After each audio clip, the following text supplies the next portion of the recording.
अस्सलाम वालेकुम नाजरीन, अज दी वीडियो का आगाज़ करने जी शुरू। असी जी जोना ला रहे हैं मुंजी आपदे घर दे नाल ही, ते बेगम रोटियां पका रही है, ते ए नाल ही साडा मतलब घर है। ते असी मुंजी ला रहे हैं जी अज घर दा घरे। ते ए बाजी मेरी आई हुई है मेरे को मेहमान। ते चुप जी चल ए जी ला रहे हैं मुंजी। ते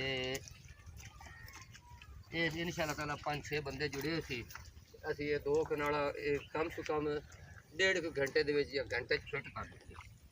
ते हुण थोड़ी जी पनीरी पई है, ते असी आख्या भी ला लवीए, ते फिर सुबह होर किते जावांगे। इत्थे हुण गई है पनीरी मुक्क, ये मार लैके आवणगे पनीरी ते फिर ये लावणी है।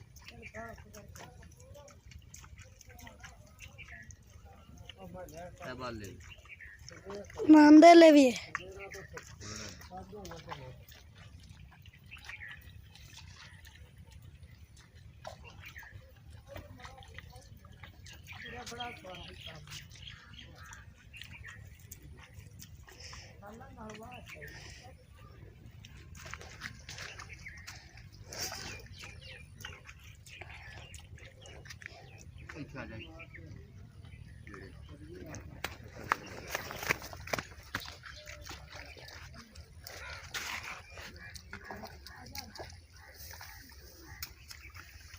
बकाया बच जाए ना बेटा, ओ बैक साइड ते लै दिखा है ए थोड़ा पूरा हो जाता, क्योंकि जी छत में है ना मुंजी सवेरे हाथ फिर दोबारा नहीं गोल हो जाते कपड़े। ये आप मुका देने तो फिर आप ओके हो जैसा है, आप लावे सवेरे होर किसी की उत्तर पनीरी आपे पट के तो लवाते फिर अपनी ही हो जाए जी आप ला ली।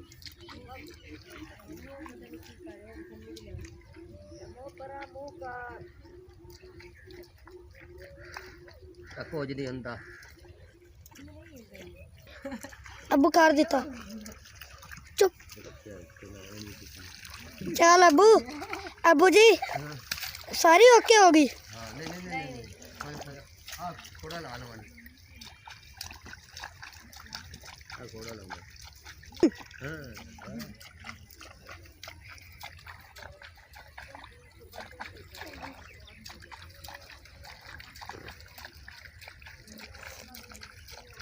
नंबर 1 निबेड़ दो पीछे पीछे आओ।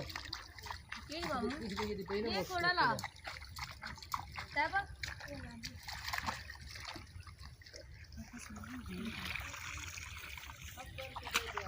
ओ बैक साइड पे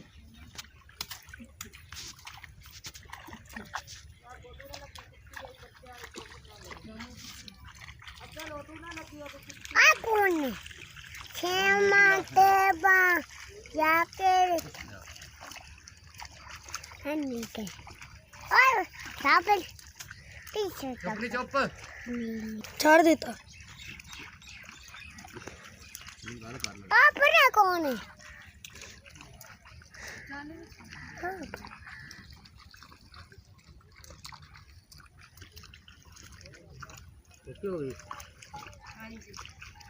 जी नाज़रीन ए हुण जगह होगी ओके, ते रह गई 2 गुठियां ओ बैक साइड ते ला के।